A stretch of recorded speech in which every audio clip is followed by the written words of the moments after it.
Hey, what's up, guys? I play a lot of stunt races and always run into random players who DNF all over the place. I find that unfortunate because these tracks are built for the sole purpose of having fun, and it looks like a lot of you are having a pretty terrible time. This video is some of the advice I received when I first started, and some basic stuff I figured out along the way. So hopefully it will help out the two of you who actually watch it.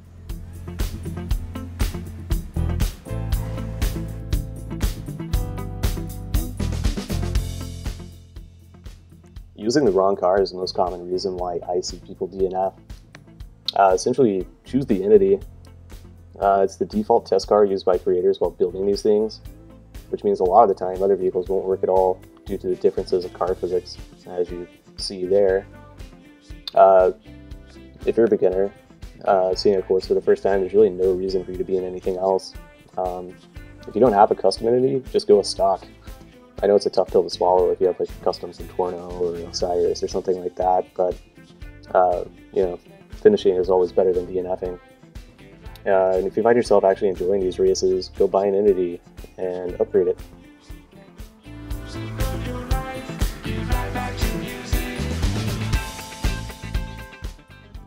The description nearly always contains useful information, including what kind of cars work and other tips on how to deal with something that may be unique to the course. Always read it. For example, in the description of my race, I wrote exit the first wall ride middle to low to avoid hitting the overpass. And here's what happens when you don't.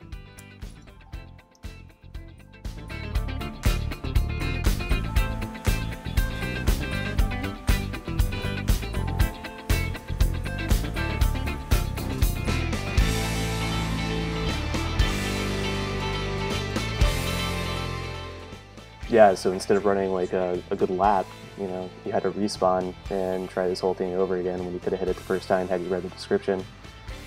So seriously, we write this stuff out for a reason. Take a second, skip it. Most of the time you'll appreciate having done so.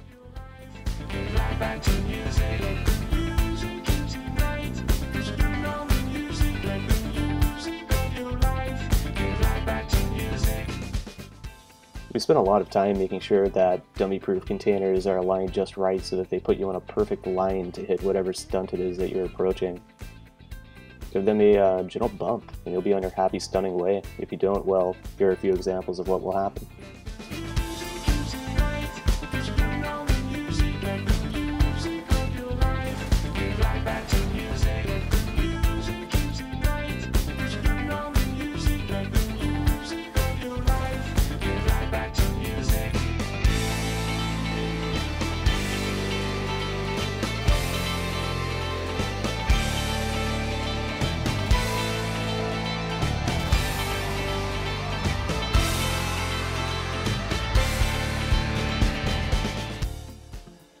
Steering in the air is pretty essential to landing in the correct place on a lot of stunts, and I keep running into people who mess it up.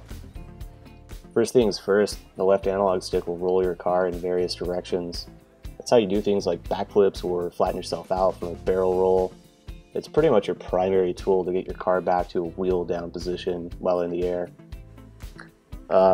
Another very overlooked technique is the fact that you can basically steer left and right on a flat plane if you hold down the handbrake, which is very useful for getting your car pointed in the right direction prior to landing. I'll show you an example of that right here. Anyway, you'll need a combination of both the analog stick and handbrake to land stunts consistently, which you should get the feel for after just a little practice.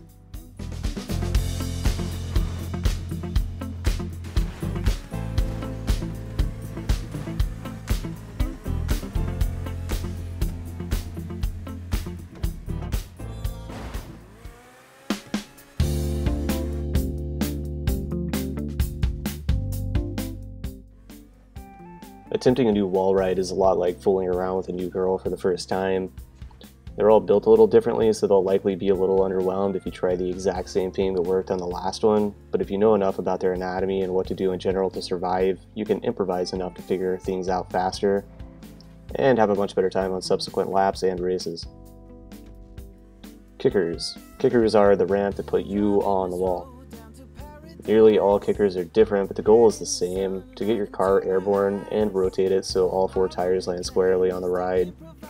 Unfortunately for creators and players alike, there isn't a kicker prop so you'll have to get to know each one individually. However, the more you see, the better you get at identifying where exactly to hit them, and in general, you'll want less of your car on the higher ramp. Okay, so the ride itself. The two most important things to know are that you'll need to keep your speed up, and you'll need to gently tap the analog stick towards the sky when you see your car start to slip or drift down to the low side of the wall.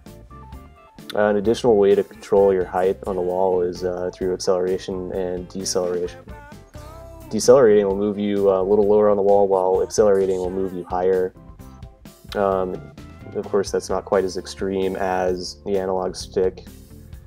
Once you can combine the rhythmic tapping of the analog stick and control your acceleration properly, you'll start finishing more wall rides than you fail, and that's when things start to become very fun. I've never seen, living the gold and the silver dream, making me feel like I'm 17. Alright, so half loops. I see people breaking these all of the time. And I think it's mostly because they just don't realize that half loop ramps have sweet spots.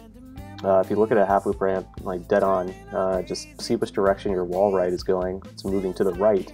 The sweet spot's going to be middle to middle right. If it's moving to the left, it's going to be middle to middle left. And the reason for that is if you see this container sitting up on top of it, that's used to roll you over onto the wall. If you drive up the side of the ramp that has that container, you're not going to get rolled. You're just going to come off flat and just run directly into the wall ride. I'll show you that right here.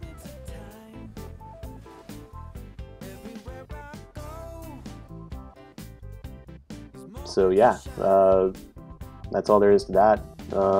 Here's another run going up the sweet spot, and you'll see the different result.